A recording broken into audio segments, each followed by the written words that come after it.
Hello viewers, আসসালামু আলাইকুম। আশা করি সবাই ভালো আছেন, আমরাও ভালো আছি।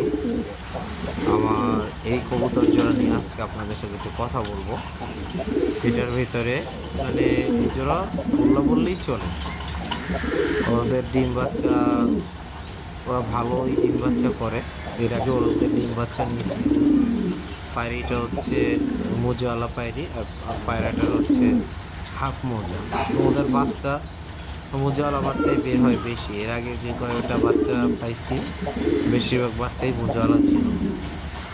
তো পায়রাটা হচ্ছে আমার ঘরের। ওর বাবা ছিল মুখী নর, আর ওর মা ছিল একটা গিরিবাজ মাদি। তো বাচ্চাটা দেখতে সুন্দর হওয়ার কারণে আমরা রেখে দিই। তো পরে এই পায়রিটার সাথে জোড়া দিই। দেখেন, ইচ্ছা মানুষের মতো এরাও ঝগড়া করে, মারামারি করে শুধু শুধু। এদের নিচে এক জোড়া ডিম আছে, দোয়া করবে।